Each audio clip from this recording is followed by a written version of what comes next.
Ahora sí. Buenos días. Eh, Bienvenidos a este seminario, diplomado, perdón, de nulidades electorales. Yo soy Fernando de la Pesa, su servidor. Soy profesor investigador de la Escuela Judicial Electoral. Les doy la bienvenida a, este, a esta sesión. Como lo he hecho en otras ocasiones, el sistema es, yo voy a hacer una expresión oral, una clase oral, y me voy a reforzar con una presentación que aquí tengo. Y en cualquier momento que ustedes tengan algún comentario, duda o inquietud, les suplico levantar la manita que está por aquí en su pantalla y les daremos la palabra de inmediato para continuar con una, una dinámica más cómoda. Al continuar hablando, lo estamos expresando y con sus opiniones y sus preguntas para, para no detenernos en ningún momento. Les agradecería mucho intervenir en la sesión, puesto que de ello va a depender mucho su calificación final y además lo hace mucho más interesante el curso si estamos participando todos. Se hace una suerte de discusión interna que es muy ilustrativa. Entonces les pido a todos que pongan este empeño en participar lo más posible. No hay ninguna pregunta de nada, ¿verdad? Me imagino, pero si hubiera alguna, por favor, háganmelo saber. De lo contrario, vamos a iniciar. Para hablar del curso de las nulidades es importante hablar, estamos hablando de las nulidades electorales. Entonces, para esto hay que empezar a ver el proceso electoral, porque desde donde van a surgir las posibles acciones de nulidad. Es el temario sucinto que vamos a estar observando. Y el concepto de nulidad. El proceso electoral es el conjunto de actos ordenados por la Constitución y por la Ley General de Instituciones y Procedimientos Electorales, realizados por las autoridades, los partidos políticos, los candidatos independientes, así como por los ciudadanos, que tiene por objeto la renovación periódica de los integrantes de los poderes legislativo, ejecutivo, tanto federal como en las de las entidades federativas y en las alcaldías de la Ciudad de México. Los principios rectores de la función electoral son el de certeza, imparcialidad, legalidad, independencia, máxima publicidad y objetividad.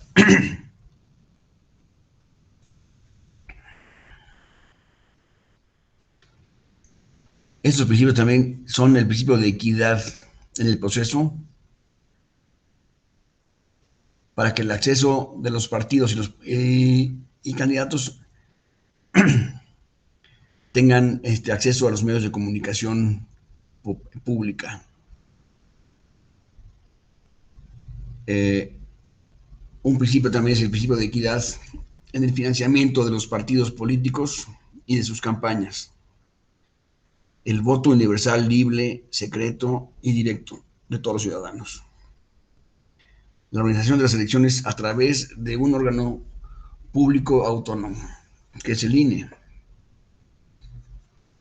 El control de la constitucionalidad de los actos y resoluciones electorales para eh, conseguir unas elecciones libres, auténticas y periódicas, eh, sujetas a un procedimiento de definitividad. Antes del inicio de la elección debe llevarse a cabo la geografía electoral. Esto lo realiza el Consejo General del Instituto Nacional Electoral y tiene por objeto eh, dividir el territorio nacional en 5 circunscripciones plurinominales que se encuentran ubicadas en Guadalajara, Monterrey, Jalapa, Veracruz, la Ciudad de México, así como en Toluca, en el Estado de México. Estas son las, um, las oficinas regionales en las cuales está dividido el Tribunal Electoral. Digo, el país, digamos. Antes del inicio del proceso electoral, se debe llevar a cabo el registro de los nuevos partidos políticos en caso de que existan alguna solicitud de agrupaciones políticas, y es un ejemplo de cuáles son los procedimientos y los plazos que hay que cumplir y que debe llevarse a cabo para llevar a cabo el registro de un partido político nuevo. Hemos visto últimamente que ha habido casos de negativa de registro. Por ejemplo, un partido que se llamaba México Libre, y cancelación de registros a partidos como fue el caso del Partido Encuentro Solidario. En fin, esos son los pasos que hay que llevar a cabo.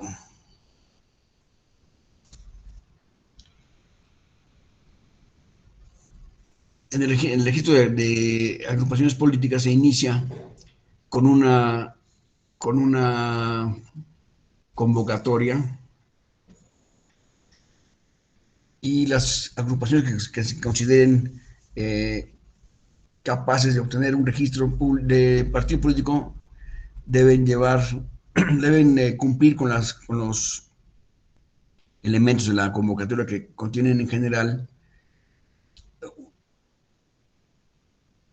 deben tener 5,000 asociados en el país, contar con un órgano directivo de carácter nacional, tener delegaciones en cuando menos 7 entidades federativas, contar con los documentos básicos del partido, tener una denominación distinta a cualquier otra de los partidos políticos que están en ese momento en funcionamiento, presentar su solicitud de registro en el mes de enero del año anterior a la elección, y obtener sus resultados 60 días antes, 60 días a partir de plantear la solicitud.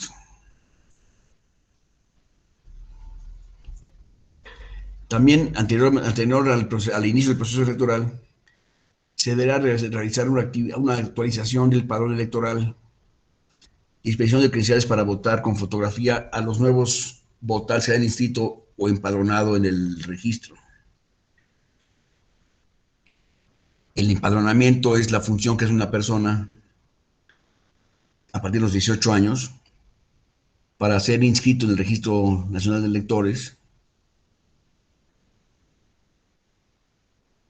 y con esto obtener su credencial para votar con fotografía, que es la credencial que todo el mundo llama el IFE o el INE, pero realmente es una credencial para votar que se ha convertido en la identificación primordial de los mexicanos en todos los trámites que hay que realizar en materia nacional, ¿no?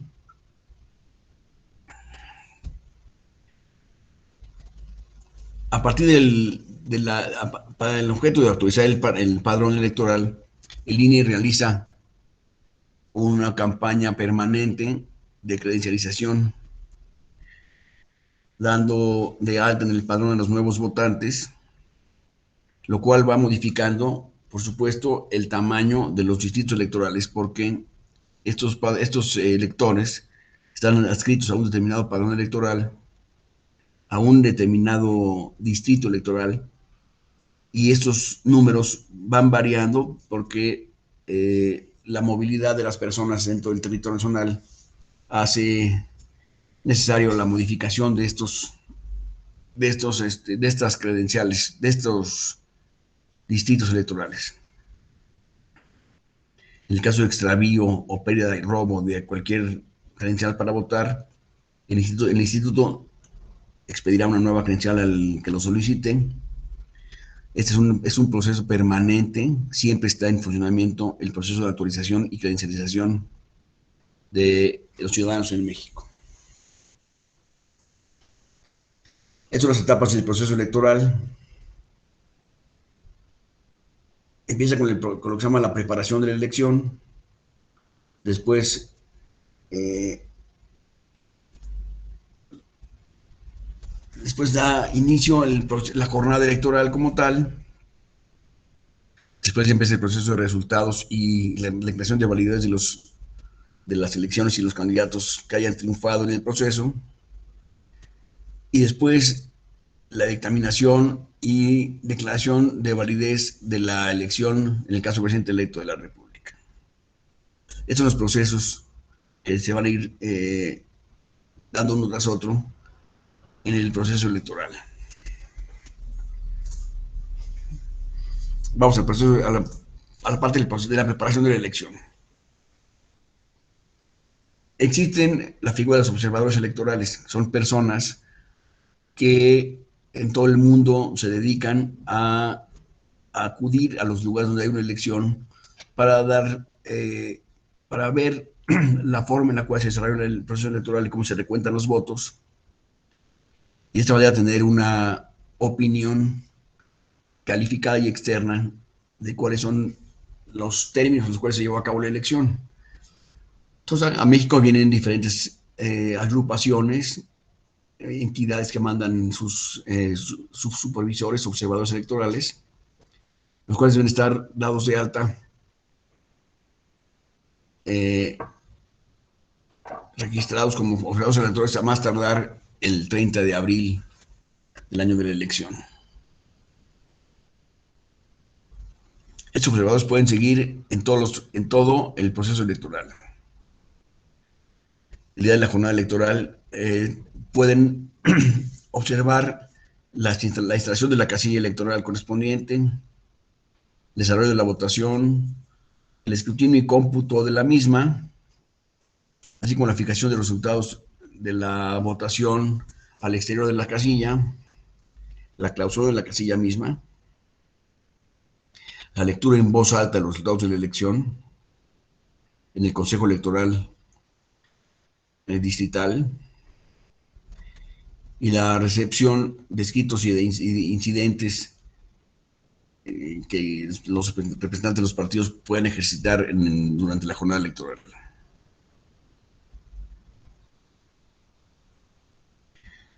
Las organizaciones de observadores electorales deberán declarar el origen de los recursos y su monto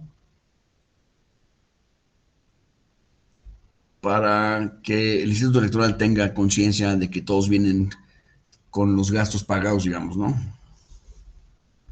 Estos visitantes extranjeros que vienen a la jornada electoral son básicamente organismos internacionales, gobiernos, órganos legislativos, autoridades electorales, partidos y organizaciones políticas de otros países,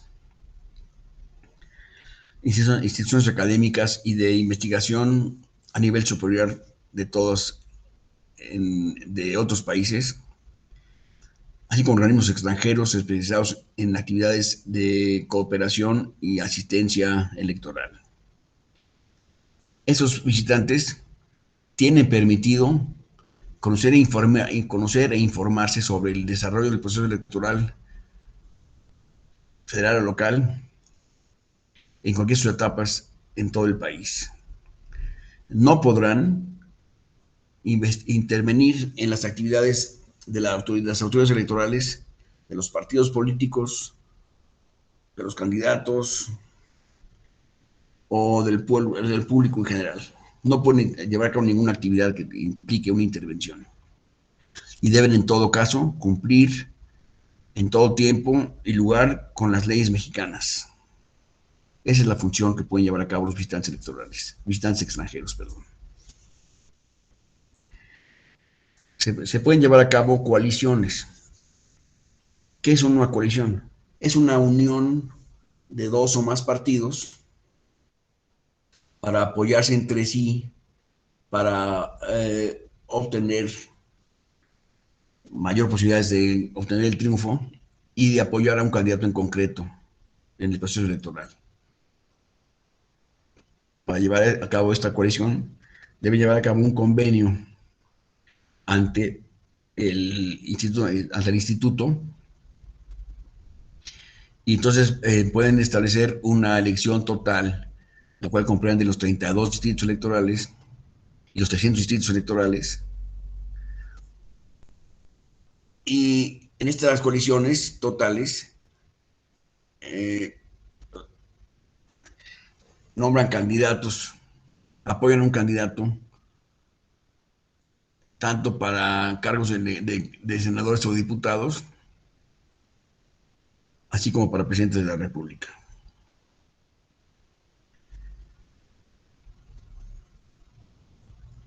Si no llevan a cabo el apoyo total de los candidatos, la coalición queda sin efectos. Pues una coalición parcial, que es en la cual los partidos coaligados postulan en un momento para la elección federal al menos en un 50% a los mismos candidatos. Y flexible cuando apoyan al menos a un 25% de los mismos candidatos. Y entonces, cuando vemos en la boleta que hay una coalición electoral, y ahorita vamos a ver cómo hay que contar los votos en caso de estas mismas, ¿no?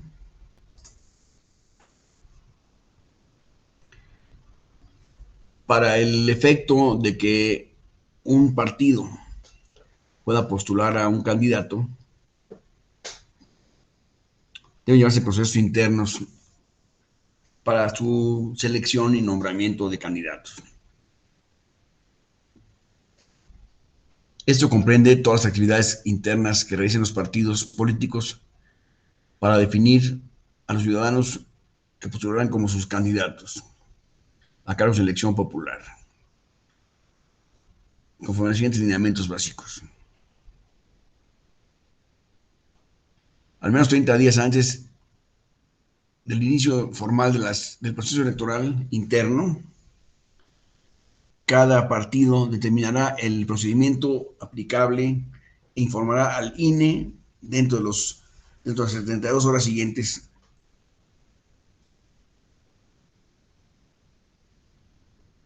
precisando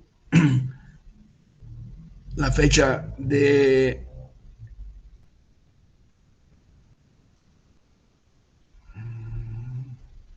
la expedición de la convocatoria y el inicio del proceso interno de selección. Los candidatos, los precandidatos, hacen una labor de convencimiento y acercamiento a los miembros del partido para obtener el apoyo de estos y que sean designados finalmente como el candidato del partido. Por lo cual habrá que tener en cargo en la convocatoria qué candidatos eh, habrán de elegirse, los requisitos de elegibilidad de los mismos, las fechas de registro de candidatos o candidatas, los documentos que deberán entregar los interesados en cumplir con este proceso, el periodo para subsanar las omisiones o defectos en la documentación que hayan presentado, reglas generales y topes de campaña a los cuales estarán sujetos en todo momento, el método de la elección, fecha y lugar de la elección, esa elección que habrá de cumplirse cuando sean candidatos, por supuesto, y fechas para presentación de informes de ingresos y egresos de la campaña.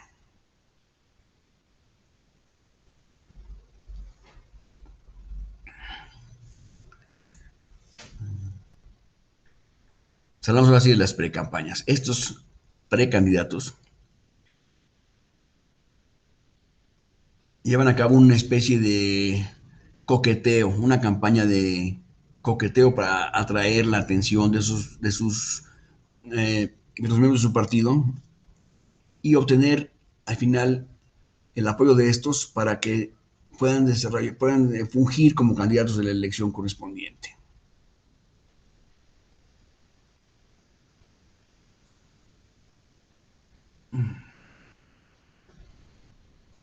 Comienza al día siguiente de la aprobación del registro interno de los precandidatos y este proceso de pre-campaña no podrá durar más de las 2/3 de la campaña, del proceso de campaña. Es decir, aquí es una especie de doble campaña. Una es la interior del partido y la otra es la candidatura para obtener el apoyo popular. Es la segunda, que se llama campaña y no pre-campaña. Aquí también interviene la elección de para presidente o esas elecciones para elecciones de presidente y también las legislativas. Las cuales no podrán durar más de 60 días. Las elecciones de diputados no durarán más de 40 días.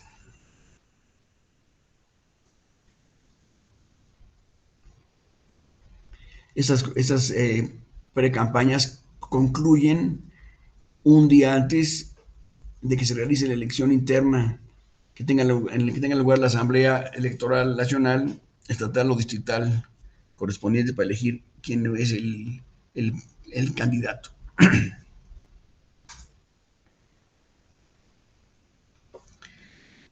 El Instituto Electoral también realiza una definición del tope máximo de gastos de campaña, es decir, cuánto es el dinero, cuál es la suma de dinero que se considera como tope para esa elección y establece un número el cual informa a los partidos políticos con el objeto de que ninguno de ellos pueda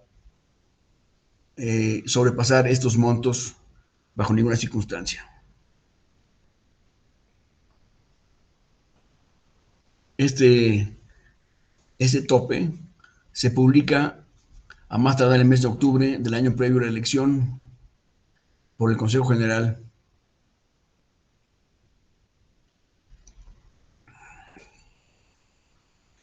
Este equivale al 20% del establecido por las campañas inmediatas anteriores, según la elección de que se trate.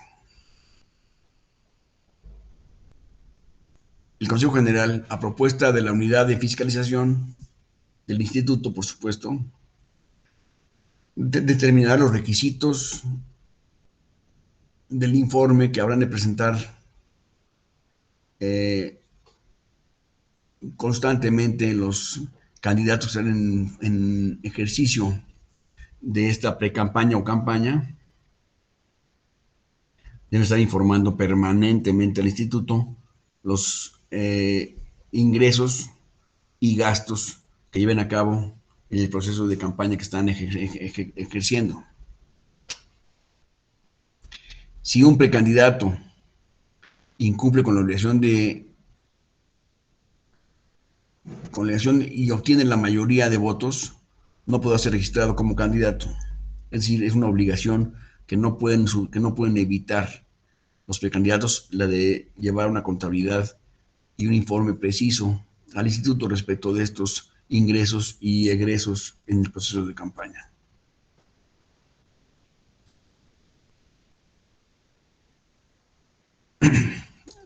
Plazos y órganos para el registro de candidatos, de candidaturas. Si hay alguna pregunta, por favor, háganmela saber.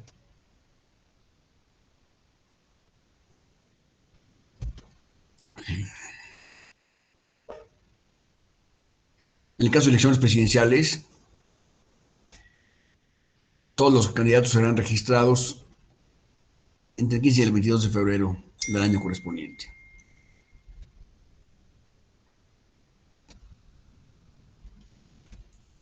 y serán registrados ante los consejos distritales en el caso de diputados de mayor relativa, consejos locales en caso de senadores de mayor relativa, en el caso de consejeros, de candidatos a presidente de la República será, perdón, en el caso de presidente, de diputados y senadores de RP, representante proporcional, serán igualmente inscritos en las fechas que mencionamos arriba.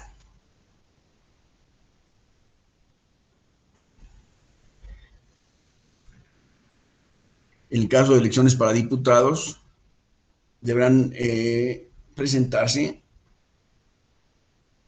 entre el 22 y el 29 de marzo del año correspondiente.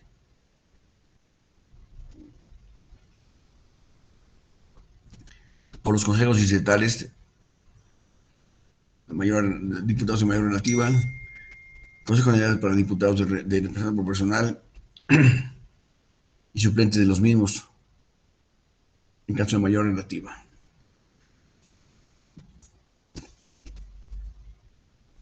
La campaña electoral es el conjunto de actividades que llevan a cabo los partidos políticos, las coaliciones y los candidatos independientes con la intención de obtener el voto de los ciudadanos.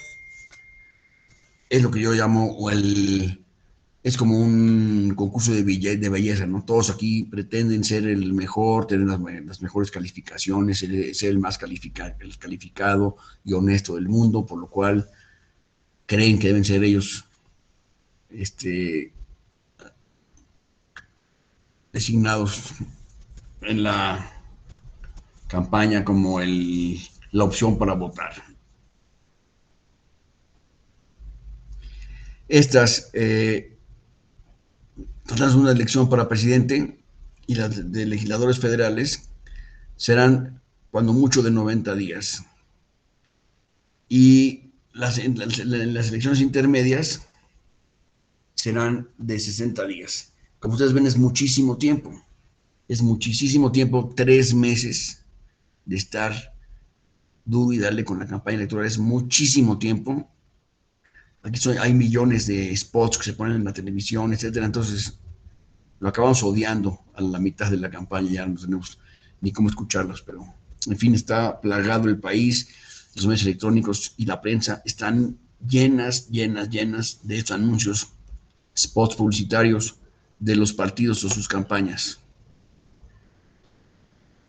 Estas campañas deben concluir 3 días antes de la jornada electoral, en la cual se inicia el proceso de veda electoral, que es un proceso en el cual se supone que todos debemos entrar en un periodo de reflexión de por qué vamos a votar y ese día definir por quién votaremos. En los topes de gastos de campaña, aquí menciono cuáles son la forma de establecer estos topes de gastos de campaña. La elección presidencial, el tope de campaña para la elección presidencial es equivalente al 20% del financiamiento público para la campaña establecido por el Instituto Nacional Electoral para todos los partidos en el año de la elección. Aquí digo que el Consejo General lo determinará a más tardar el último día de octubre del año anterior a la elección. Los diputados de mayor relativa tendrán el tope de gastos de campaña para la elección presidencial entre 300, porque son los 300 distritos.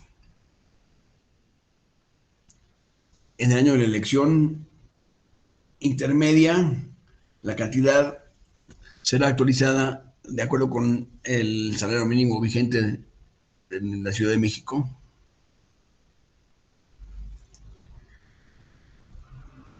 Estamos para las elecciones de diputados se obtendrá multiplicando el número de distritos de la entidad respectiva por un máximo de 20 puntos.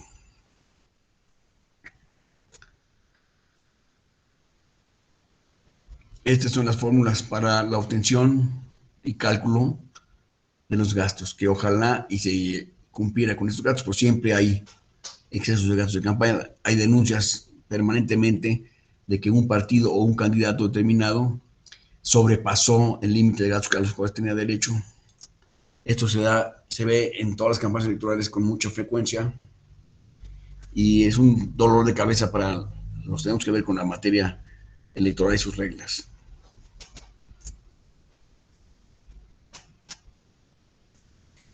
La integración de los órganos electorales. Los consejos locales y distritales, aquí menciono la forma de reunirse los consejos generales, los consejos locales y los distritales.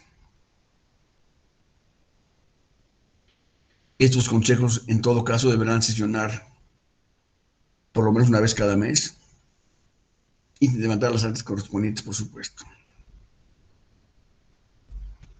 También en el caso de oficinas municipales. Estos órganos son los que van a integrar la elección a la mera hora para el conteo, etcétera, de los votos que vamos a llevar a cabo.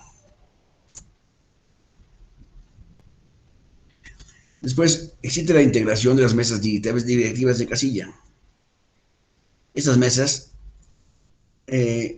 son los órganos electorales formados por ciudadanos como ustedes y como yo, ciudadanos de a pie, con el objeto de recibir la votación, realizar el escrutinio y cómputo de la misma.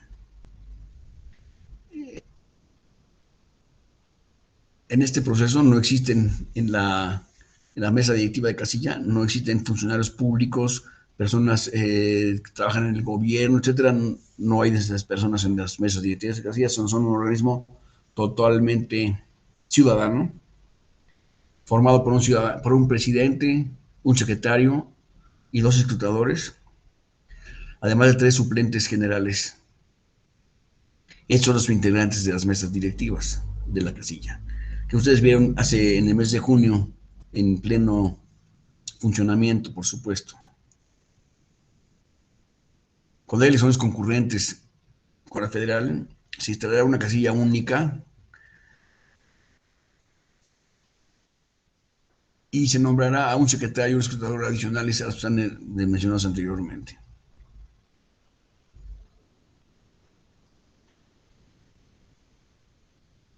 Todos los integrantes de las casillas electorales han sido insaculados por el Instituto Nacional Electoral. ¿Qué quiere decir insaculados? Pues nombrados, sorteados o como sea, designados pues por el Instituto Nacional Electoral. Las secciones electorales tienen un máximo de 3,000 electores. Recuerden que en el calendario electoral hay que establecer los distritos electorales, pero también las secciones electorales, es decir, la repartición del territorio en diferentes secciones o distritos también.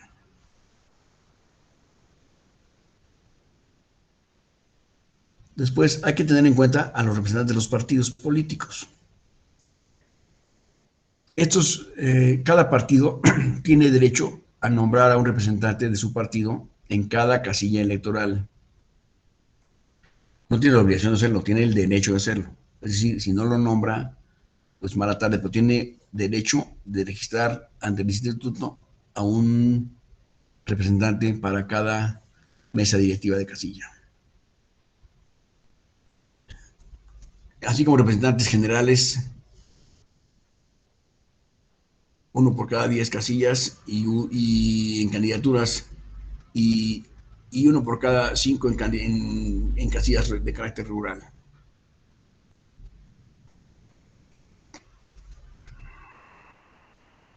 Cada partido o candidato independiente podrá acreditar a un representante propietario y a un suplente en cada casilla.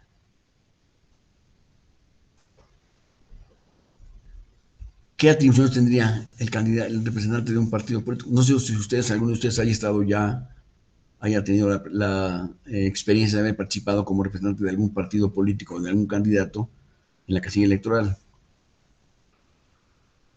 Las facultades que tiene o atribuciones que tienen estos representantes son participar en la instalación de la casilla, observar y vigilar el desarrollo de la elección, que se debe llevar a cabo conforme a los términos de la ley, por supuesto. Presentar escritos de incidentes o de protesta durante la jornada electoral. Tiene también derecho a acompañar al presidente de la mesa directiva de casilla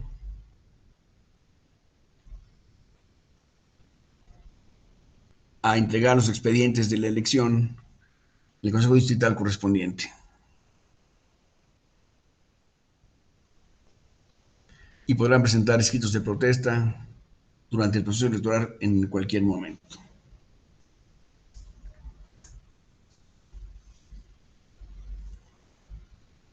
La jornada electoral es el día en el cual se lleva a cabo la votación.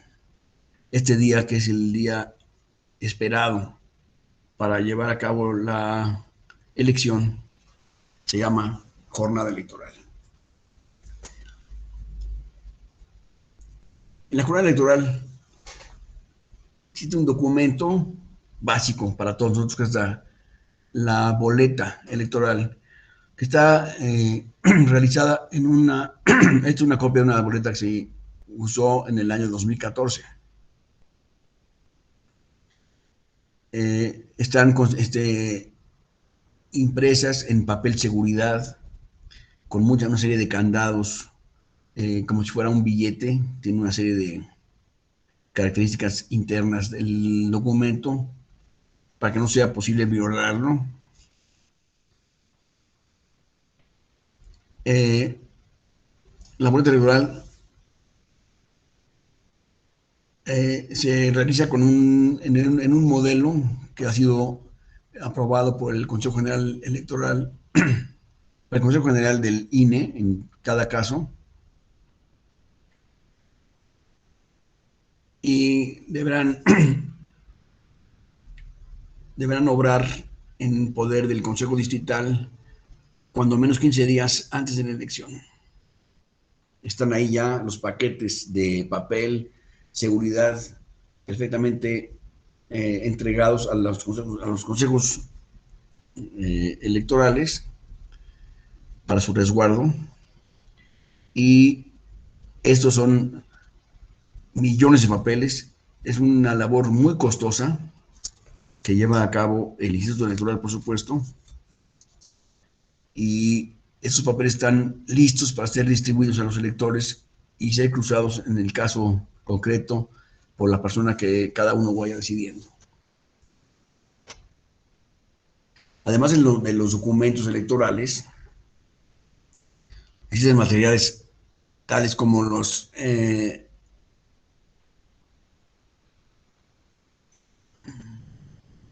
tales como las mamparas que dividen cada uno de los lugares para que se pueda votar en forma individual y secreta en cada caso. También existe una lista nominal de los electores con fotografía de cada uno de los votantes en poder de la mesa directiva de casilla. Urnas para llevar a cabo el depósito de los votos. Un botecito o los botes diferentes del líquido indeleble ese para marcar el dedo pulgar derecho después de la elección y quede la señal de que el ciudadano ya ha votado. Entonces, todo este material, que es material, digamos, casi que de oficina, ¿no? Es comprado por el Instituto Nacional Electoral y puesto a disposición de los electores en la forma que nos estoy diciendo, entregándolo en el distrito correspondiente para ser repartido el día de la elección.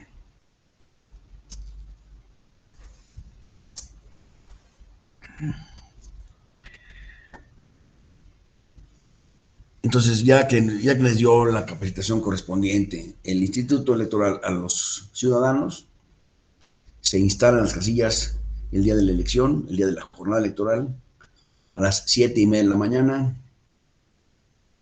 Debe llevarse a cabo la instalación de las casillas, para lo cual vienen los funcionarios que han sido nombrados como miembros de la casilla al domicilio correspondiente, que es donde se va a instalar la casilla.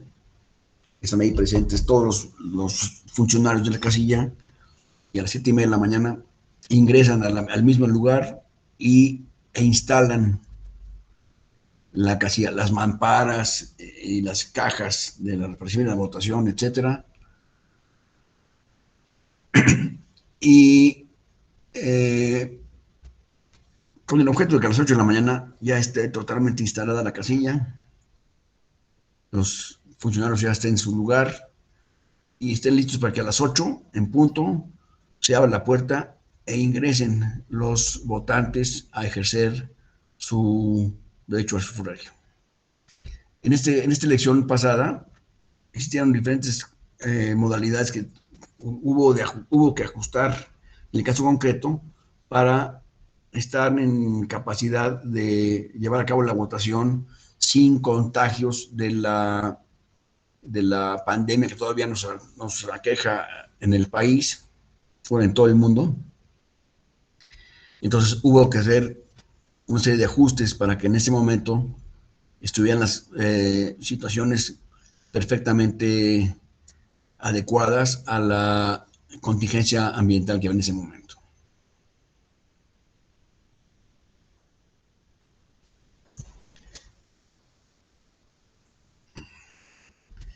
No tenemos ningún comentario hasta este momento.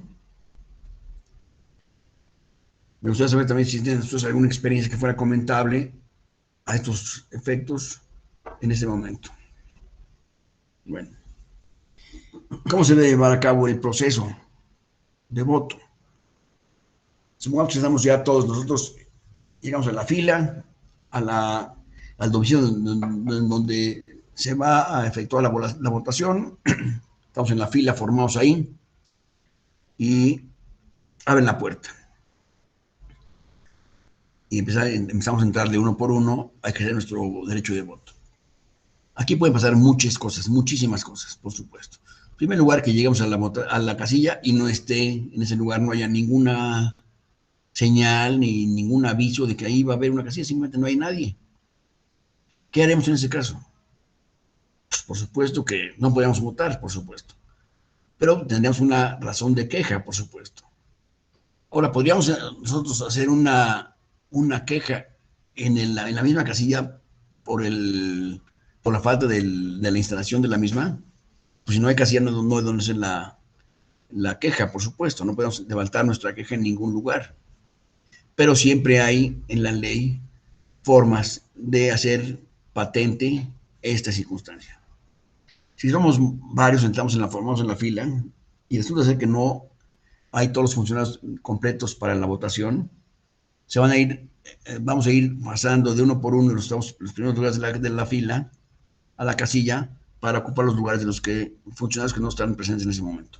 Lo cual es muy lamentable que pase en México, pues sigue pasando. Es decir, el Instituto Electoral forma a una serie de personas con cursos y con una serie de repeticiones y el día de la elección simplemente no se presentan.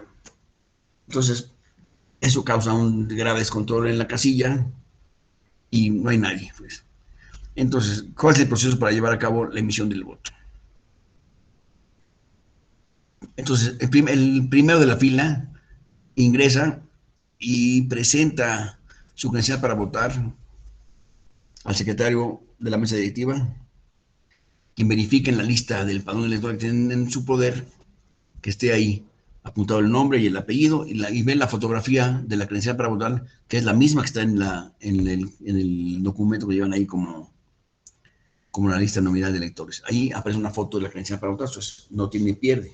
Checa que sea la misma persona, el mismo nombre, lo ve ahí físicamente, y si es el mismo,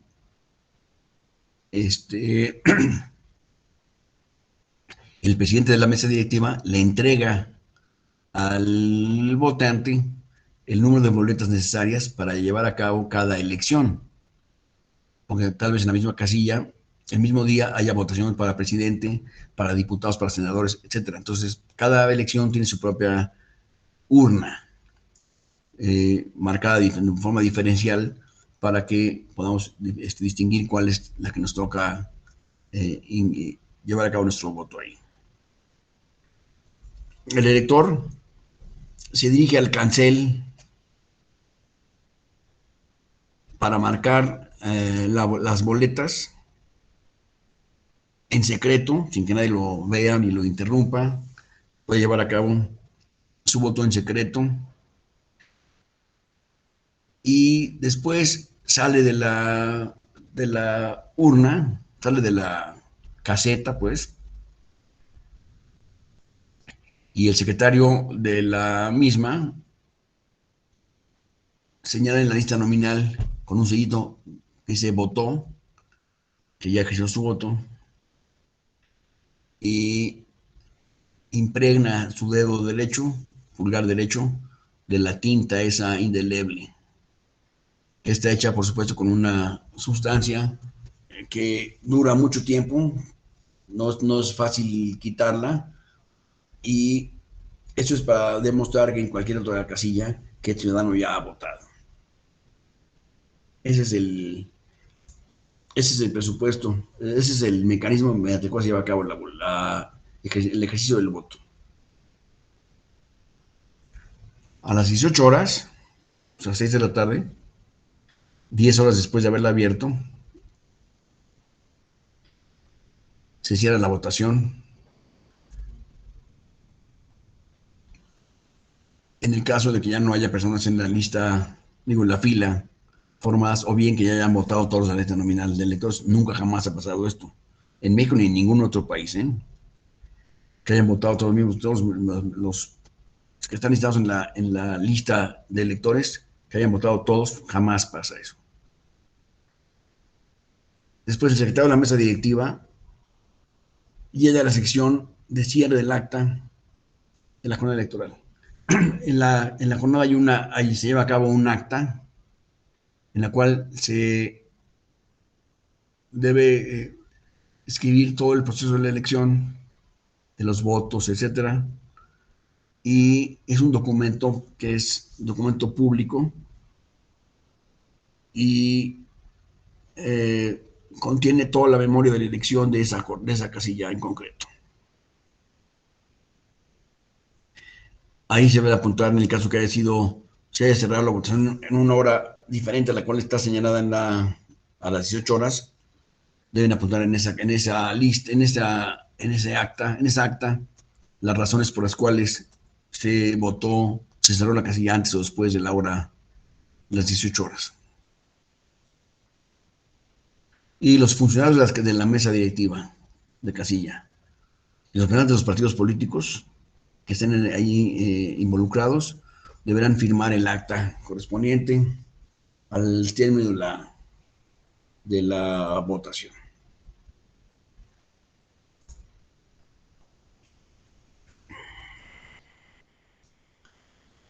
Después de eso se lleva a cabo el escrutinio y cómputo de los votos.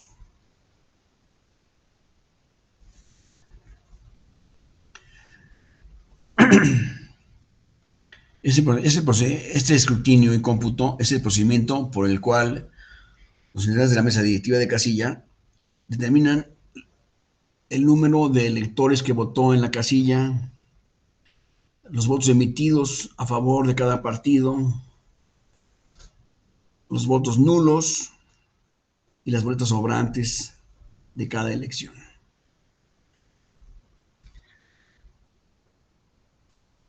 Al inicio de la votación, el presidente de la casilla recibe las boletas para que serán usadas en la votación y debe contar el número de boletos que están entregando para eh, anotarlo en la lista pero desde el acta de la elección, ahí apuntará el número de boletas recibidas, las cuales son 750, es el número máximo de electores que va a votar en una misma casilla. Entonces, si están contadas las votaciones, los votos, anota el número en el acta de escrutinio y cómputo, y después, al final de la votación, se llevan a cabo las cuentas necesarias para resolver lo que les acabo de mencionar ahorita, que son quiénes votaron, cuántos votos emitidos fueron, cuántos votos válidos y cuántos votos nulos.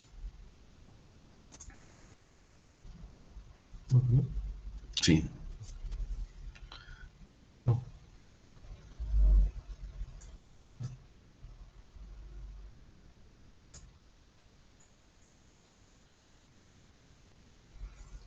Entonces, hay que llevar a cabo ahora el escrutinio y cómputo ya internamente en la casilla, ya que se cerró la puerta de la casilla. Al interior quedan nomás los funcionarios de la casilla, quienes van a llevar a cabo el cómputo de los votos. Para eso tienen el acta muy bien, muy bien mantenida ahí junto con el secretario, y se deberán dividir las boletas en montones, digamos, en montones por cada partido político. Habrá unas boletas que sean diferentes cuando se trata de coaliciones electorales, y entonces procederán a contar entre los dos escrutadores, llevarán el conteo de cuántos votos hay en cada una de las urnas, y la está distribuidas en diferentes partidos políticos.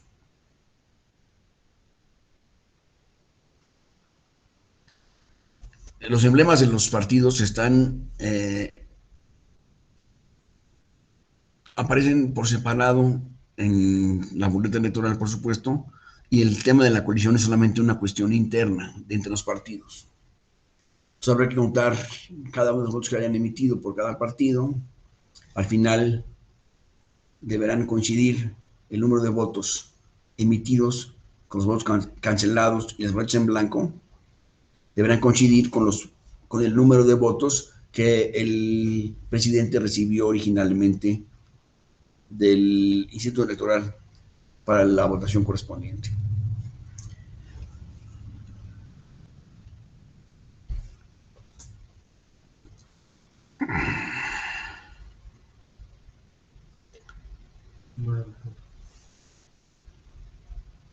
Omar.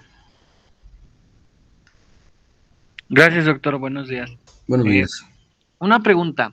Sí, Esto de los votos para el candidato y para los partidos, ¿es importante como para efectos del financiamiento o cuál es la relevancia de distinguir cómo se cuentan? sí, permíteme. Ponme la anterior, por favor. ¿Sí? Es importante de distinguir, en caso de las coaliciones, cuántos candidatos, cuántas personas votaron por cada uno de los partidos, para que así esté establecido en el acta de escrutinio y cómputo, y de esa manera se pueda conocer varias cosas. En primer lugar, si cada partido obtuvo el mínimo, creo que es el 2.5%, perdón, el 3% de la votación, porque si no, pide su registro, acuérdate de eso. Es un requisito de cuantificación.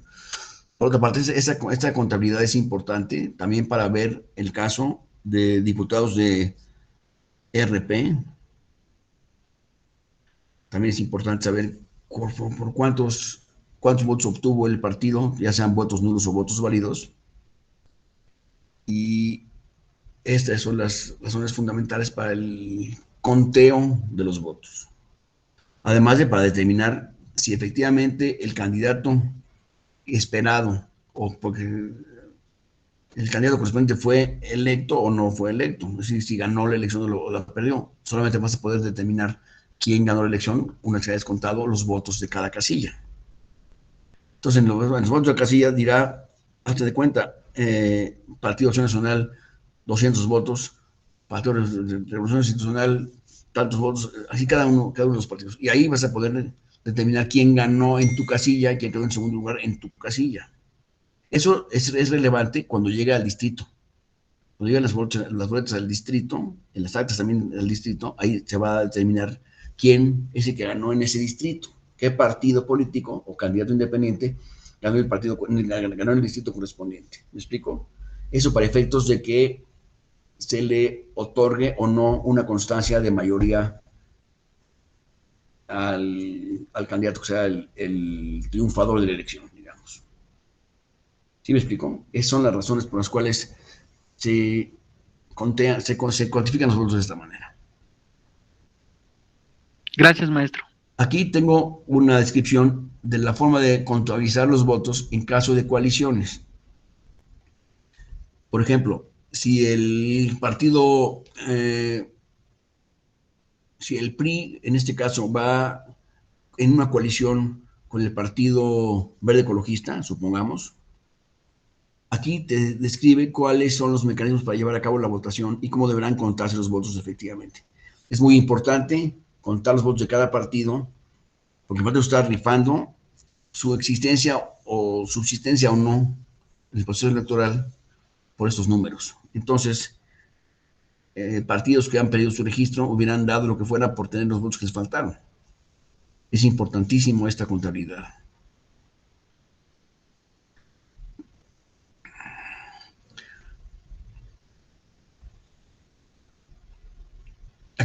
Aquí ponemos cómo es que se llevan a cabo la contabilidad de los votos.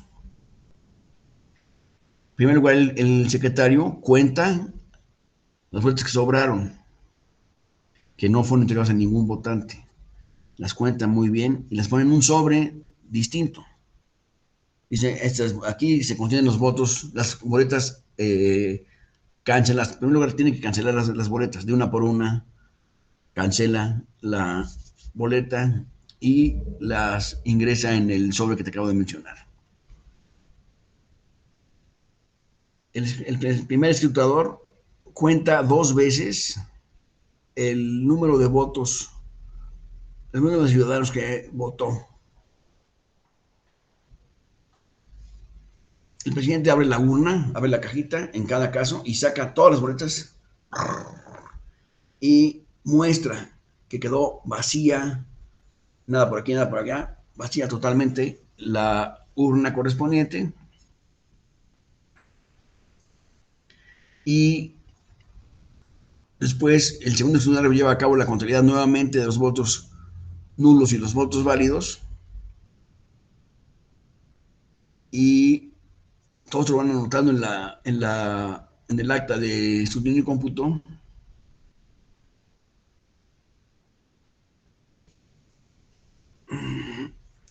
Y se anota en el acta de escrutinio y cómputo, te repito, y ya tenemos la contabilidad de la votación básica, ¿no?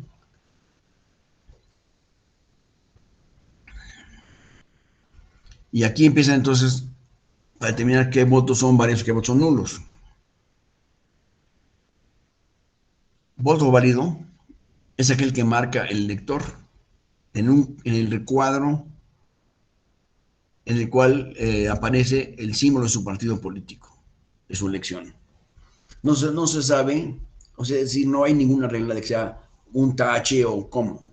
Simplemente con que marque el recuadro es suficiente para considerarlo como un voto. Voto nulo es aquel emitido de forma distinta a la anterior. O sea, que vota en 2 casillas diferentes, o sea, en dos cuadritos distintos, ese voto es nulo. Aun cuando aquí hay algunas cuestiones en el caso de coaliciones, etcétera, pero el voto debe ser nada más marcado en un solo recuadro, en un solo cuadrito del partido político. Y hay un cuadrito en la en la boleta que dice candidatos no registrados, ese debe estar en blanco, porque ahí se crean muchísimos conflictos y problemas respecto a la interpretación de las boletas que tienen dos votos, ¿me explico? Tiene un voto cruzado y una nota en el recuadro de los candidatos no registrados, se da una serie de circunstancias que provocan eh, eh, malos entendidos y dificultades en la contabilidad de los mismos. Ahorita vamos a ver, más tarde vamos a ver unos ejemplos de boletas para que veamos cómo se maneja ese en realidad. Vamos a tratar de ser nosotros los mismos, que nos hagamos un conteo de la elección para que veamos cómo estas cosas son importantes a la mera.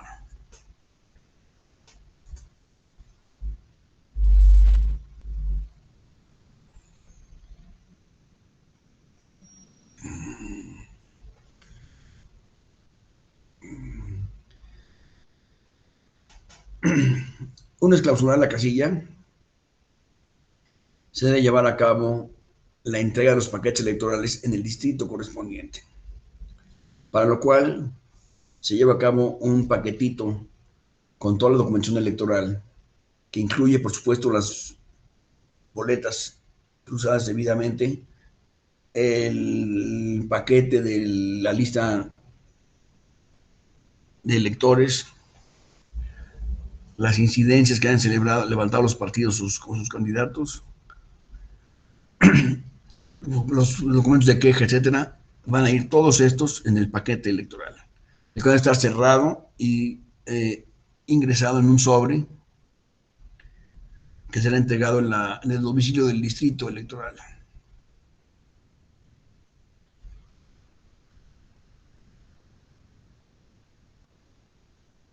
A este evento pueden acudir todos los miembros de la casilla y los representantes de los partidos políticos, y los observadores también pueden acudir a este proceso, a esta ceremonia, a este acto de entrega de la casilla electoral.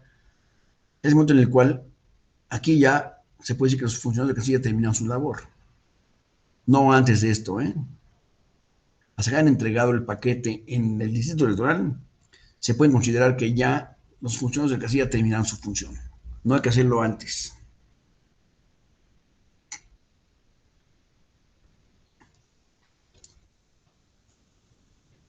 ¿De acuerdo? Esta fue la última. Bueno, con esto, ábreme la cámara por ahí.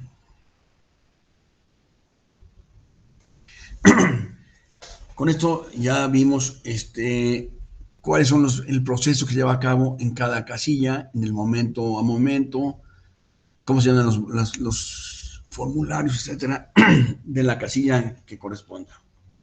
Y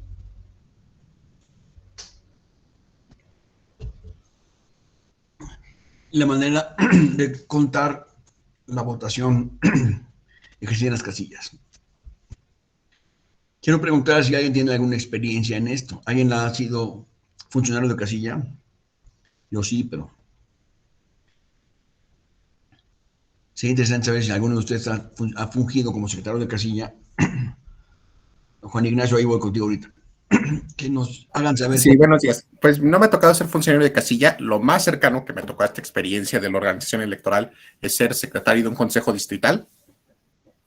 Y sí, tiene mucho que ver con todo lo que está diciendo, porque a veces en los preparativos previos de la jornada electoral, pues surgen estas dudas a las personas que se van seleccionando. Entonces sí hay que estar como muy preparado para poder explicarles ya lo que puede ocurrir en tiempo real. Exactamente. Muchas gracias, Juan Ignacio. Efectivamente, esta es lo que les dijimos ahorita, nos fuimos en un ratito, ya dijimos todo, y ya se acabó. No se acabó. Ahí hay 16,000 posibilidades de que pasen cosas en medio. Por ejemplo, no se considera que puede haber un acto de violencia, por ejemplo. Jonathan.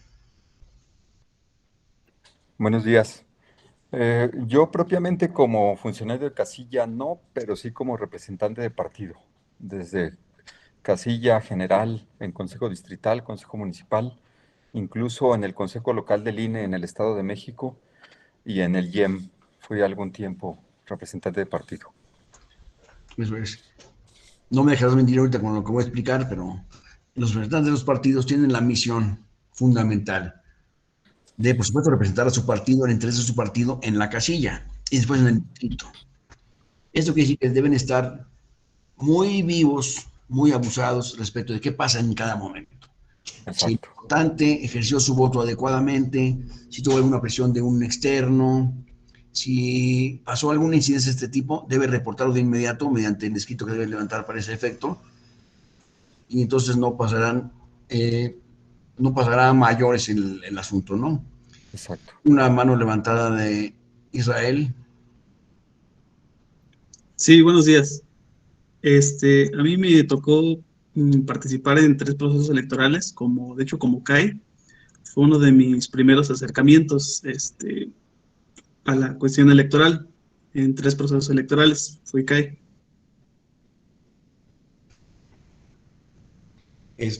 Yo también he formado parte de casillas electorales en 2 ocasiones y debo decirles que es una experiencia extraordinariamente interesante, ¿eh? Creo que es un deber ciudadano, pero además es una cuestión muy, muy interesante, muy importante ver cómo se lleva a cabo el proceso electoral y cómo es que en México ya estamos en el nivel en el cual la votación fluye con mucha tranquilidad, sin mayor sobresalto de nadie, no hay mayores incidencias en cada casilla, pero estamos ahí listos para cualquier hora que pueda surgir, por supuesto. Mauricio, ¿tienes algún comentario, por favor?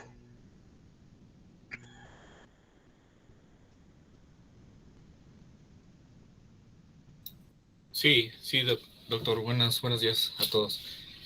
De mi parte, nada más compartir mi experiencia desde el año 2000. He participado en procesos electorales. Los 2 primeros procesos electorales fueron como capacitador y capacitador asistente. En el 2006 ya fue como funcionario de mesa directiva de casilla, me tocó ser presidente en esa elección federal. Eso es. Es muy interesante y es bueno, yo lo recuerdo como una magnífica experiencia en haber participado en una casilla electoral. Salomón, ¿tienes alguna cosa que decirnos, por favor? Buenos días, doctor. Buenos días a todos. De mi parte he sido primero funcionario de casilla 2 veces, una como escrutador, la otra como presidente de casilla. He sido representante general en una elección, he sido representante ante un consejo municipal, ante un consejo distrital también. Y he sido, 3 veces presidente de un consejo municipal. Y quiero decirles que la que me ha servido más de experiencia es de presidente de casilla, porque la verdad en estos lugares del sur del estado hay mucha presión. Yo considero que entre menos votantes hay más presión porque son más peleados los votos. Y sí, recuerdo la vez que me tocó de presidente, como pues yo la verdad estaba involucrado en la política antes. Entonces yo le dije a la CAE que me fue a visitar porque ella me dijo que había renunciado su presidente y yo había sido insaculado también. Le digo, mira, es que yo tengo una excepción, le digo, no puedo ocuparlo porque yo ando inmiscuido. Y la verdad, pues ella estaba embarazada, ya tenía yo creo como 8 meses y pues la verdad, se me hizo mal de mi parte negarme al último y recuerdo que pues no me dio ninguna capacitación, me dijo, no, pues tú pues, estudiaste Derecho, ya debes de saber todo eso. Ah, bueno. Entonces, lo que me tocó en la casilla fue de que también la secretaria había sido de última hora designada y me tocó también hacer esa función de llenar todas las actas. Lo que puedo decirle que aunque el partido que en ese entonces yo apoyaba perdió, pero al final, ya en la noche, ahí con las lámparas en mano y todo, cuando yo fui personalmente, no se lo entregué al CAE, lo entregué en el consejo, el paquete. Sí. Quedé muy satisfecho, la verdad, de haber hecho una labor ciudadana. Y le quiero decir que está en uno como ciudadano el decidir. Por ejemplo, acudieron varios votantes que la comunidad los consideraba como que estaban impedidos por sus facultades mentales, pero yo los dejé votar porque en ese instante en que fueron a la casilla, ellos se veían pues sobrios, enteros.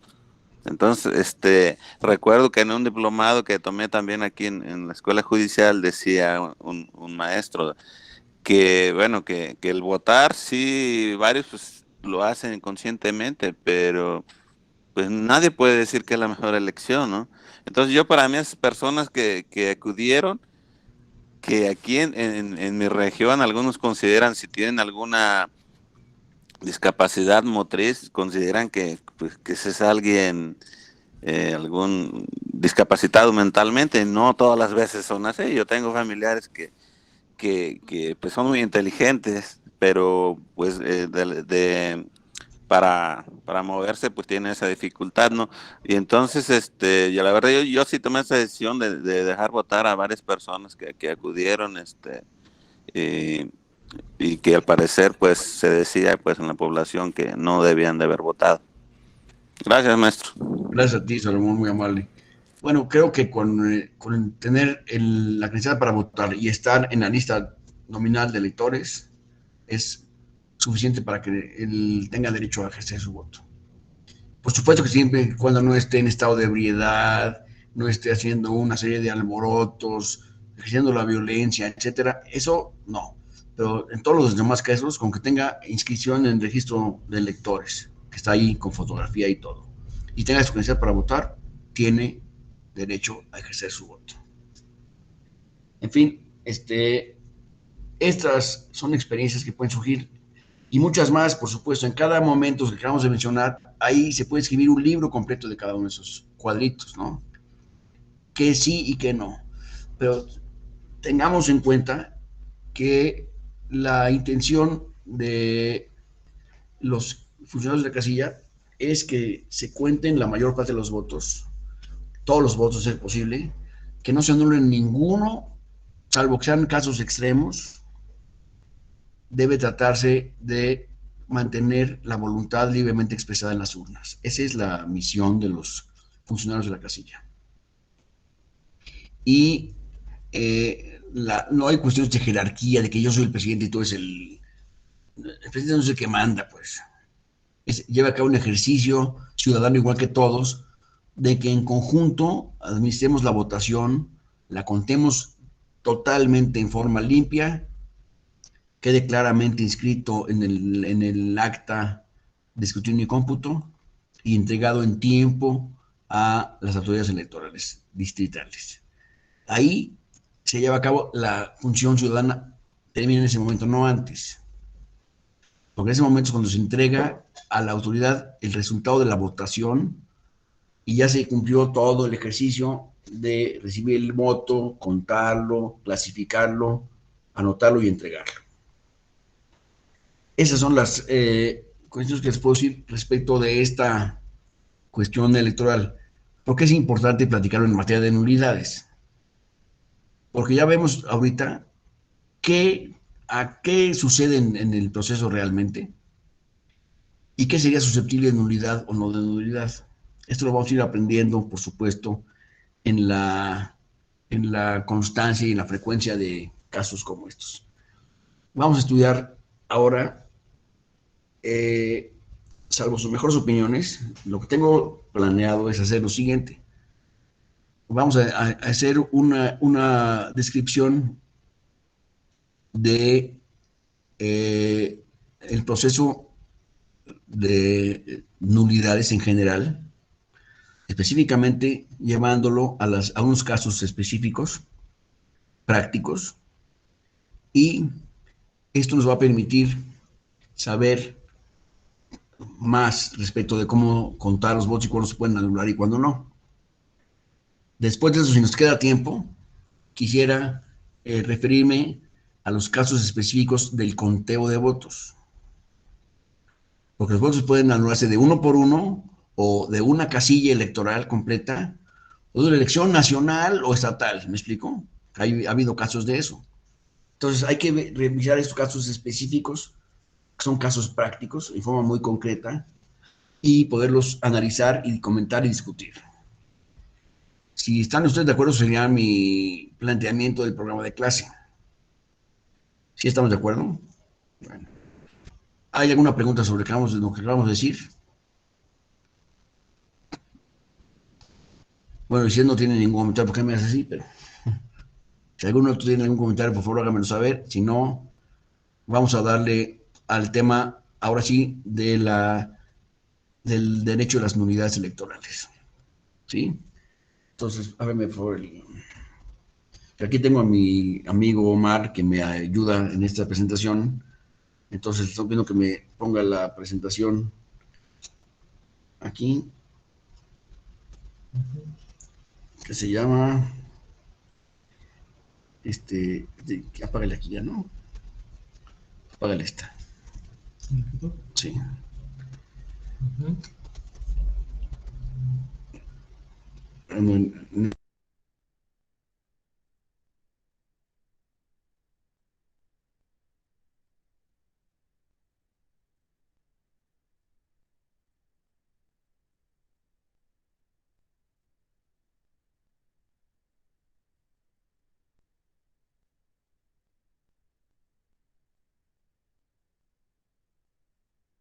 Les quiero pedir que me dejen respirar un poco, entonces ustedes interrumpanme y hablen, por favor. No quiero ser yo el único que tenga el micrófono, por favor, porque eso es muy, no sé para ustedes, pero para mí es muy desgastante hacerlo.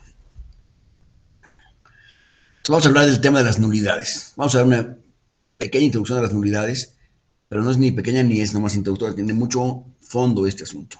Vamos, por favor.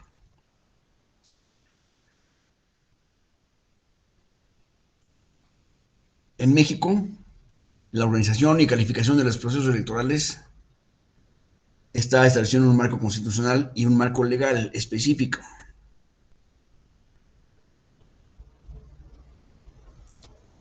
En los cuales se regulan los actos y resoluciones que se producen en cualquiera de las etapas del proceso electoral.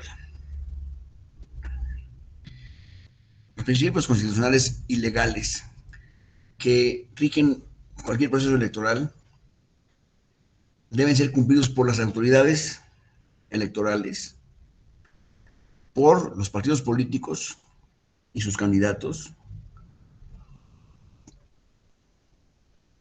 por los candidatos independientes, por los funcionarios de las casillas, por supuesto, y por la ciudadanía en general. Todos estos tenemos que ver en la nulidad de las elecciones.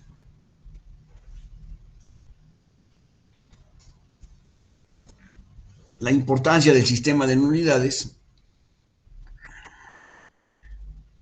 tiene que ver con la tutela de los principios constitucionales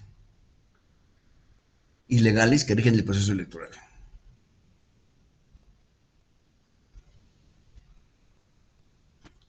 Por lo cual su inobservancia o sanción, la inobservancia de estos principios, trae aparejada como sanción la nulidad del voto, de un voto, o la nulidad de una casilla electoral, como estamos diciendo, o la nulidad de una elección completa.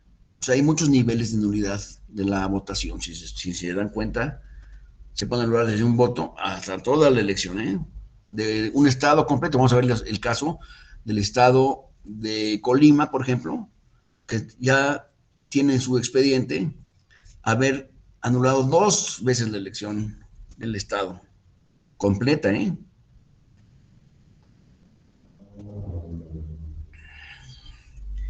Eso tiene que ver con lo vinculado al resultado y calificación de los comicios.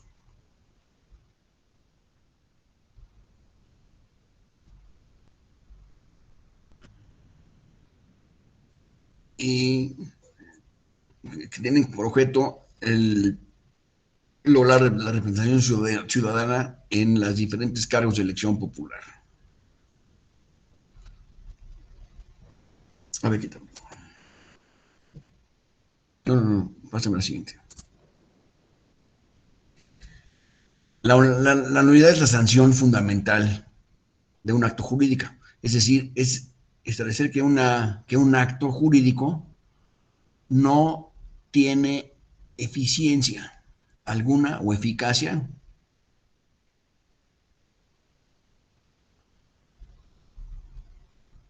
y esto hay que tenerlo en cuenta hablando de elecciones por los actores involucrados,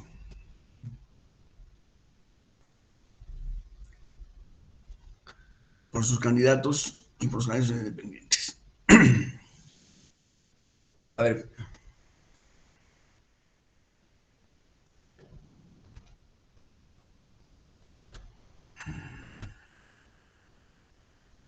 es importante que las reglas de las elecciones se encuentren determinadas previamente. Acuérdense que es ilegal modificar la regulación electoral durante el proceso electoral. Una vez iniciado el proceso electoral, no puede llevarse a cabo ninguna variación en las reglas propias de la elección y su contabilidad. De acuerdo con las reglas que establece la Constitución y la ley.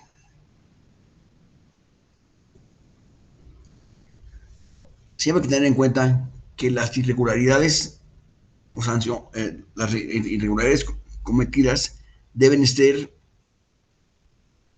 determinantes para el resultado de la votación. Es decir, que se considere que puede haber una decisión en un sentido o en otro, dependiendo de la votación, dependiendo del conteo de los votos y el resultado de la votación como tal, de la elección. ¿Cuándo es determinante? Si hablamos de que una elección de, que, consiste, que contiene en favor de un partido, del partido morado, siempre a favor, que debe contabilizarse a favor del partido morado, es importante considerar que estos votos, que esta nulidad puede ser importante cuando se hable de que la elección puede variar en más de 100 votos, de manera que el partido morado ya no ganara o sí ganara, ¿me explico? Ahí está la importancia de la nulidad. ¿Cuándo le interesaría a un partido anular una elección? Pues cuando ha perdido la elección. Pero si ha ganado la elección y va a anular 50 votos a favor o en contra, y esos votos no son determinantes para su resultado, pues no le interesa realmente. No sería una razón sustancial o de fondo. No es importante, por lo tanto.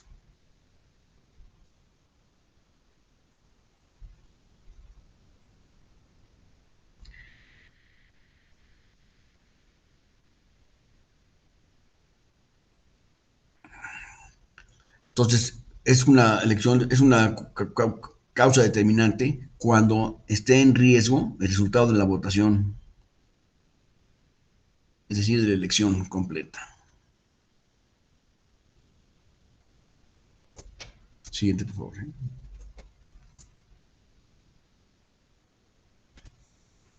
Ahorita vamos a hablar de ciertos principios básicos de la elección. Y vamos a ir tratando de descifrarlos para buscar la manera de que sean importantes para la contabilización de la elección.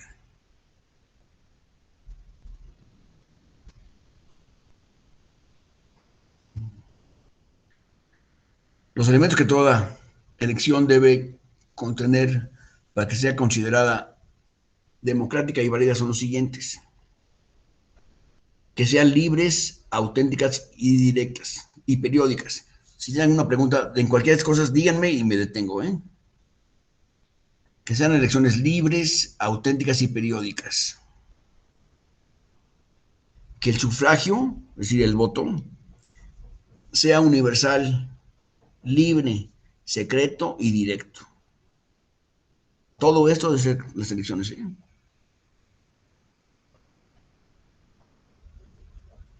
Que la participación de los partidos políticos y los candidatos sean de igualdad de condiciones, es decir, que haya equidad en la contienda. No puede haber un favoritismo de ningún tipo en favor de ningún candidato o de ningún partido, bajo ninguna circunstancia.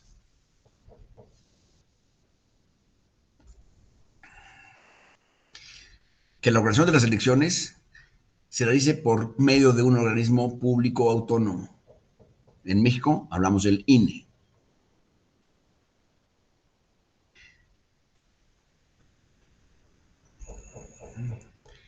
Son principios rectores del proceso electoral la certeza, la legalidad, la independencia, la imparcialidad y la objetividad, así como la máxima publicidad de los actos que se llevan a cabo.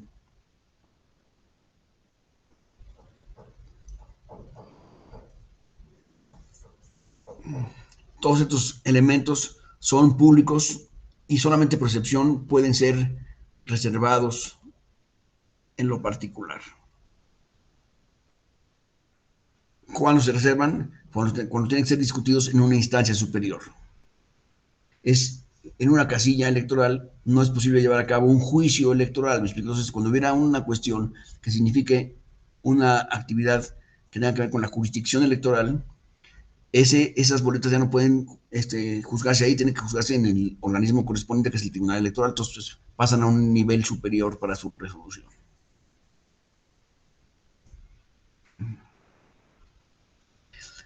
Concepto de nulidad en materia electoral.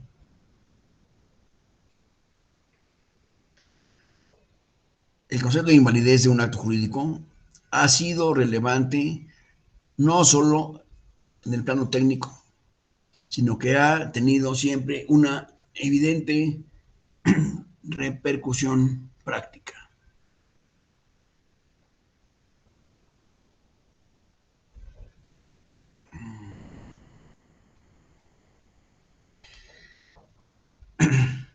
Además de las discusiones que se hayan tenido de nivel escolar, digamos, tenemos que ver cómo los tribunales, en torno a las diferencias y tratamiento judicial respecto de la nulidad e inexistencia de los actos jurídicos, el tema sigue siendo fundamental para la formación de los abogados o de los estudiantes de derecho.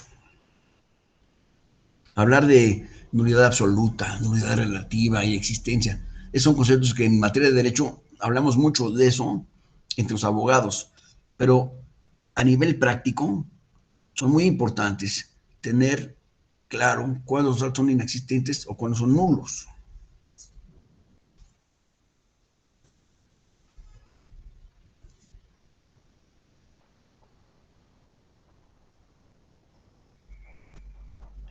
Así, las nulidades han tenido que ver inclusive en la jurisprudencia del Tribunal Electoral y en casos particulares, que son muy sobresalientes y muy destacables, muy rescatables para ver qué es lo que pasó en cada caso.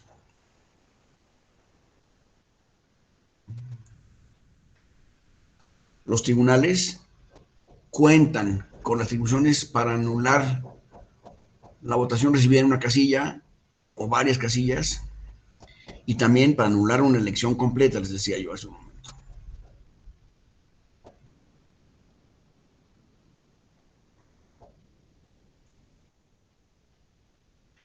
Un principio muy importante es que todas las impugnaciones respecto a los cómputos, constancias de validez y mayoría, que no sean impugnados en tiempo y en forma correcta, se consideran válidas y definitivas para todos los efectos. Esto es muy importante tenerlo en cuenta, ¿eh? Las elecciones son válidas y definitivas, salvo que tengan alguna denuncia o queja e impugnación respecto a su validez, y esas sean realizadas en forma y tiempo requeridos. Si no son así, serán consideradas como varias infinitivas. ¿Está claro todo esto?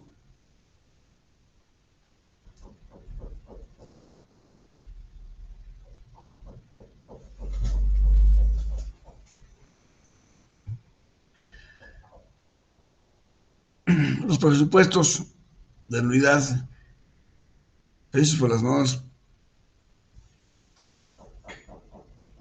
representan de alguna manera una respuesta a cierta conflictiva por irregularidades surgidas con motivo de los comicios electorales.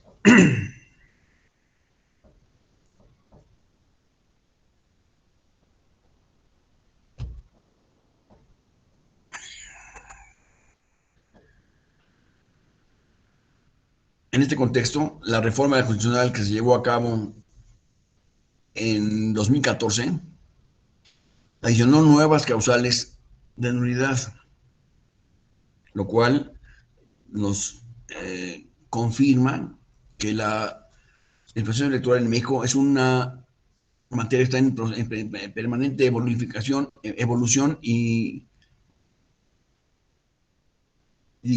modificación de actualización permanente. La prueba es que existen reformas. En 2014 fue la última reforma que se llevó a cabo en esta materia. ¿Por qué fue en 2014? Si la última elección fue en 2018. Porque en 2018 no hubo ninguna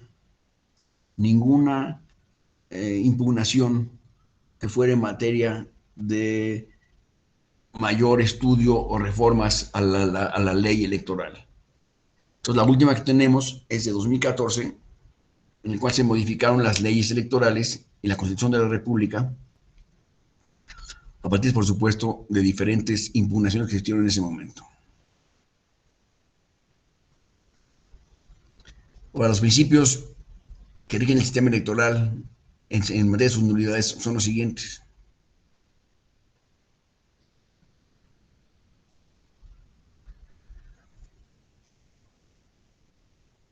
Son una serie de principios que están establecidos en la Constitución y en la ley, así como a través de diferentes criterios del Tribunal Electoral del Poder Judicial de la Federación.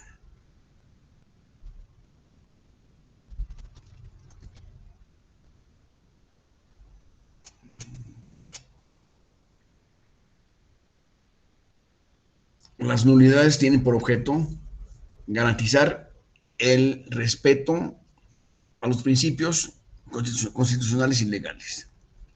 Es el objetivo de que existe la figura de las nulidades. Otro principio muy importante es la presunción de la validez de los actos relacionados con la votación y las elecciones. Estos actos se presuponen válidos.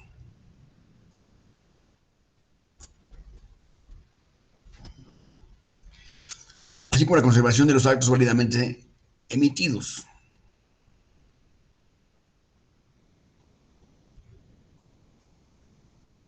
Y repito, esta que es una cuestión básica del sistema electoral mexicano, es que los resultados de las elecciones que no sean impugnados en tiempo y forma se consideran válidos y definitivos e inatacables después de este, o sea, es decir, de un proceso a otro, no es posible, fuera del tiempo, no es posible impugnar un acto electoral que se llevó a cabo en el proceso electoral determinado, anterior, pues.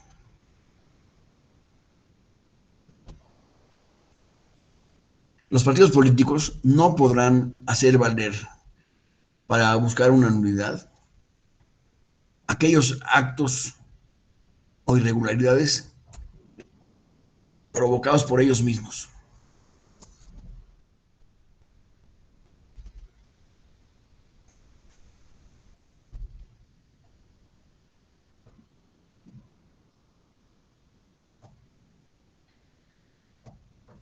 Significa una sanción a conductas generalizadas que pongan en duda la certeza de la elección.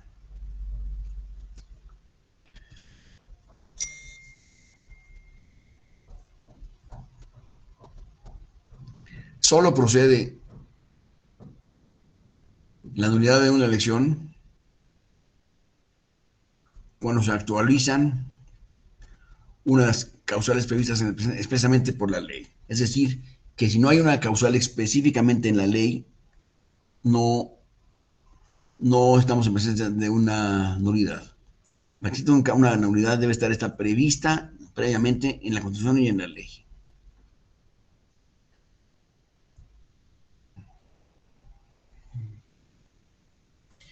El Tribunal Electoral del Poder Judicial de la Federación no debe suplir el estudio de causales de nulidad en las casillas que no fueran invocadas. Es decir, cuando un partido invoca la nulidad de una elección, debe decir cuál es la causal que está invocando. No, pues es que el tribunal debió haberlo revisado, pero ¿por qué el tribunal solamente actúa por petición de parte? Esto ya se ha deseado en el pasado en México. Pretender que el tribunal anule las casillas por su propia conducta, ¿sí? Es decir, directamente, y no a través de una denuncia o demanda. Por otra parte, el Tribunal Electoral tiene la facultad de anular una elección de oficio cuando considera y encuentra que se presenta una irregularidad sustancial, determinante, que amerita declarar la nulidad de ese proceso electoral.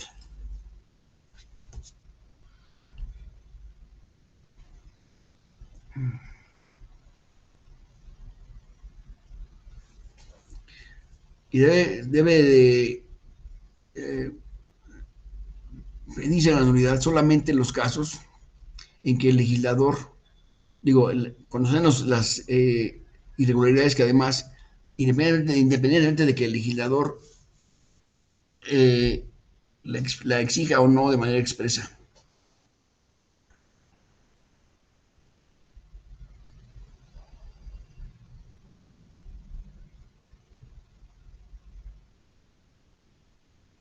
El sistema de unidades de votación recibida en casilla opera de manera individual para cada casilla en particular.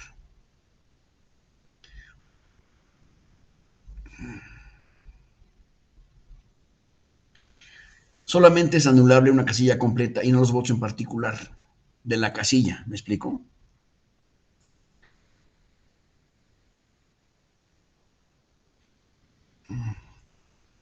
No es anulable una casilla que haya sido ya materia de escrutinio y cómputo.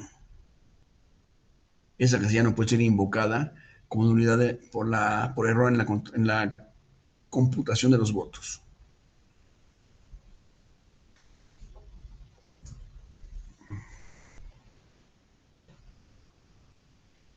¿Vamos bien hasta aquí?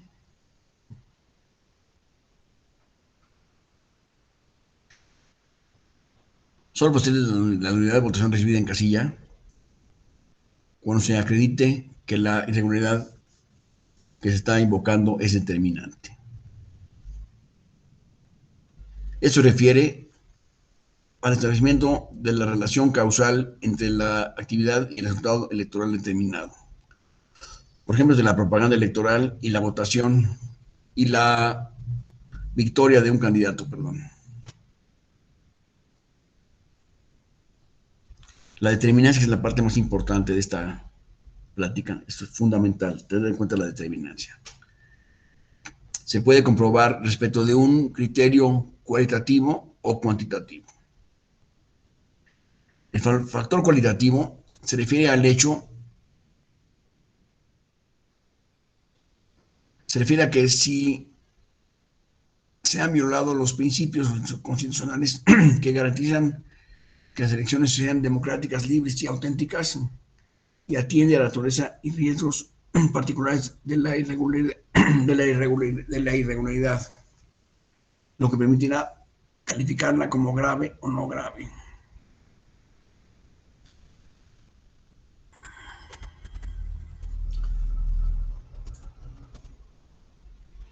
El aspecto cuantitativo implica estimar el número total de irregularidades graves o sustanciales, o el número de votos afectados por las irregularidades, para demostrar que estos votos fueron suficientes para cambiar el resultado de la elección, es decir, que pudieran definir el triunfo de un candidato o de un partido político.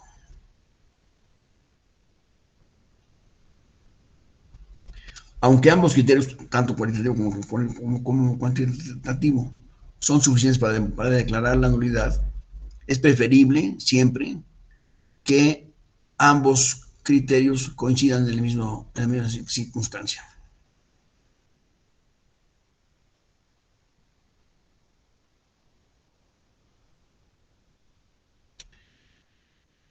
El criterio más común para establecer la determinancia cuantitativa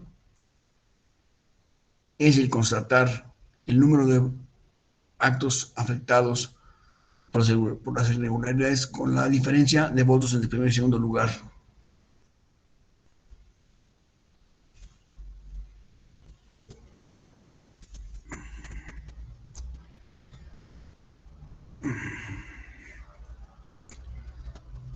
Por ejemplo, si la diferencia entre el primero y segundo lugar de una elección es de 20 votos y se comprueba que la votación solo afectó a 15 electores, entonces la diferencia no es determinante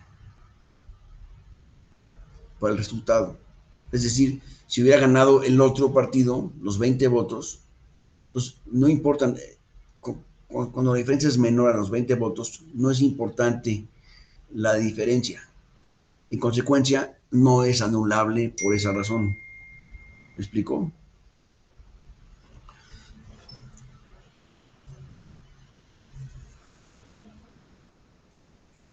En el caso de causales de nulidad de casilla, la determinancia cuantitativa puede darse en los resultados de la misma casilla o en los resultados de los globales de la elección.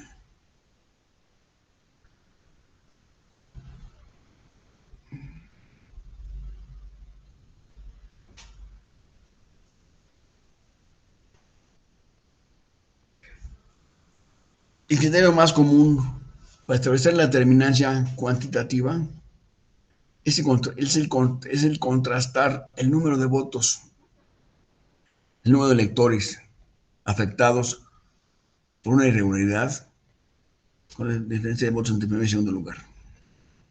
Eso ya lo hemos dicho. Por favor, pásenme al siguiente, ¿no?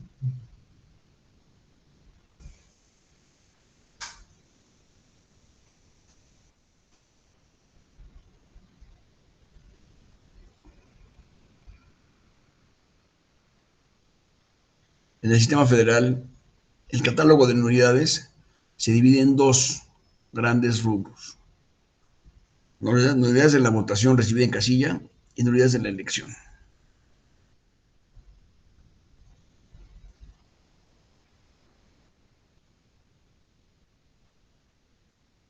Estos, además de una causal que fue determinada por la sala superior, que es la que se llama causal por violación de principios constitucionales. Esta violación de principios constitucionales es resultado de una jurisprudencia del Tribunal Electoral y no así de la ley o de la Constitución, porque hemos dicho que las nulidades deben de constar expresamente en la ley o en la Constitución. El caso que estoy refiriéndome ahorita, que es el de las violaciones constitucionales, eso se lleva a cabo por una interpretación que hizo la Sala Superior en una jurisprudencia que está en vigor.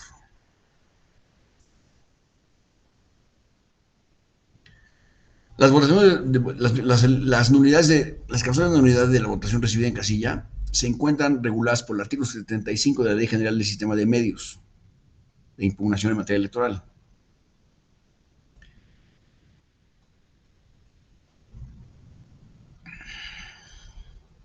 Y se pueden dividir en dos, básicamente. Causales de nulidad durante la instalación e integración de la casilla, que son instalar la casilla sin causa justificada en un lugar distinto al señalado por el distrito electoral, o recibir votos de personas u órganos distintos a las facultadas por la ley. Esas son las dos nulidades que tienen que ver con la que se llevan a cabo durante la jornada electoral. Causales de nulidad relacionadas con la recepción de la votación. Recibir los votos en fecha distinta a la señalada por en la celebración celebrada para la celebración de la elección. En fecha distinta, pues no son aceptar los votos, por supuesto. Permitirle a un ciudadano sufragar sin credencial para votar o cuyo nombre no aparezca en la lista nominal de electores, y siempre y cuando sea determinante el resultado de la votación, salvo casos excepcionales. Salvo casos de excepción. Ese párrafo es muy importante. Ténganlo en cuenta, por favor. Impedir el acceso de los representantes de los partidos políticos o expulsarlos sin causa justificada. Es una causa de nulidad también. Ejercer violencia física o presión sobre los miembros de la mesa directiva de casilla o sobre los electores, y siempre y que estos hechos sean determinantes para el resultado de la votación. Recuerden, determinantes. Siempre tienen que ser graves y determinantes.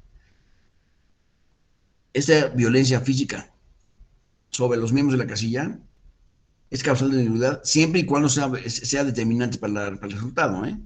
No cualquier acto de violencia, sino cuando la violencia sea determinante para el resultado de la votación. Impedir sin causa justificada el ejercicio del derecho de voto a los ciudadanos, y esto sea determinante, otra vez determinante, el resultado de la votación. Es muy importante tener en cuenta la determinancia, ¿eh?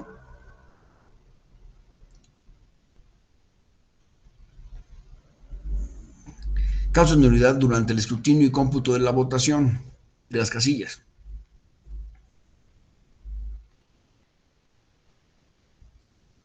¿Qué significa? Estos son realizar sin causa justificada el escrutinio y cómputo en un lugar distinto al determinado por el Consejo Electoral correspondiente. Como está lloviendo, vamos a ir aquí a la miscelánea de la esquina. No. Eso no es posible. No es aceptable. Es una causa de nulidad. Haber mediado dolo o error en la computación de los votos, y siempre que ello sea determinante, otra vez, para todo de la votación. Si el cómputo tiene errores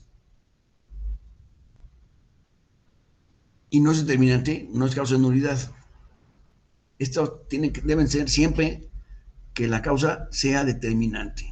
Eso es muy importante que tengan en cuenta, por favor. Entregar el paquete electoral en el distrito fuera de los plazos legales también es una causa de nulidad.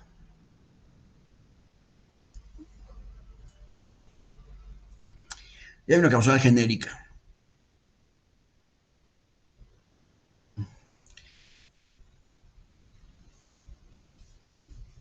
Que es existir irregularidades graves, plenamente acreditadas y no reparables durante la jornada electoral en las actas de escrutinio y cómputo, que pongan en riesgo la certeza de la votación y sean determinantes por el resultado de la misma.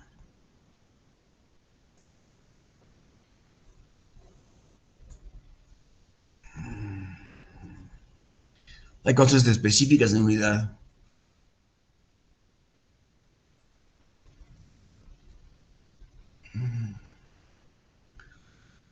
En porcentajes de la votación, que son del 20%, ¿eh? Cuando no se instale el 20% de las casillas del país, pues es una causa de nulidad. Cuando se resultan inelegibles el candidato electo y la fórmula completa, eso también es una causa de nulidad, de inelegibilidad. Cuando se lleva a cabo un exceso de gastos de campaña en más del 5% autorizado, del monto total autorizado por el Instituto Nacional Electoral. ¿Se acuerdan que dijimos que el INE ponía un monto, no? Cuando se excede en más de un 5%, se considera una causa de nulidad por la Constitución. Comprar o adquirir cobertura informativa de tiempos de radio y televisión fuera de los previstos en la ley también es causa de nulidad. Recibir o utilizar recursos de procedencia ilícita o recursos públicos en las campañas también constituye una causa de nulidad de la elección. Esas tres que acabo de mencionar están puestas en la Constitución General de la República.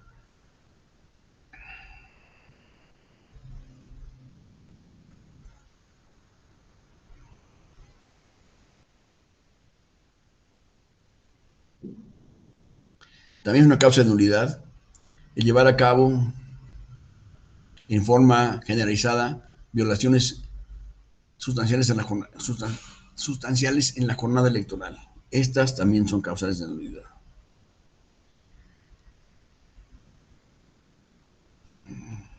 Y aquí vuelvo a mencionar la violación por principios constitucionales como una causal adicional, que corresponde a la Sala Superior del Instituto del Consejo del Tribunal Electoral por Judicial de la Federación. ¿Sí? Sí. Aquí expreso varias causales, varias tesis de jurisprudencia que son relevantes, que fueron emitidas por el Tribunal Electoral por Judicial de la Federación, que tienen que ver con la materia de las nulidades. La pueden ver ustedes para no leer todo este párrafo. Es la 9 de 98.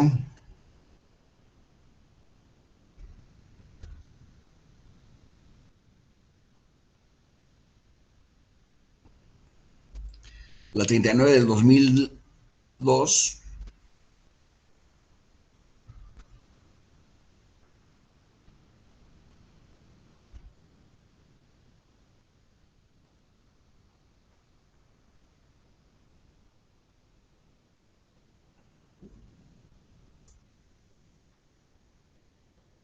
La 20 de 2004.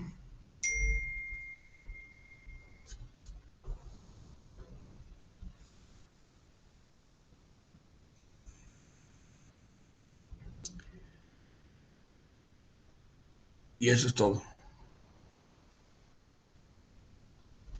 Vale, por favor. Estas son las causales de nulidad que están en la ley, en la Constitución. Estoy abierto a sus preguntas, aunque ya se terminó el horario, entonces ya se acabó la clase ahorita. Entonces regresaremos mañana a la misma hora y en el mismo canal a tratar de aclarar alguna duda que exista sobre lo que acabamos de mencionar el día de hoy. Y de no ser así, yo les sugeriría que hiciéramos un ejercicio en el cual tratáramos de replantear lo que acabamos de mencionar en esta exposición de ahorita, la última que hice, y ver algunos casos prácticos de nulidad que han existido en México, y por último, que pudiéramos ver una votación particular, es decir, que veamos boletas de una elección y tratamos de calificar entre todos si el voto es válido o el voto es nulo, para que veamos cuál es a lo que se enfrentan los miembros de las mesas directivas de casilla, así como los de los distritos y de las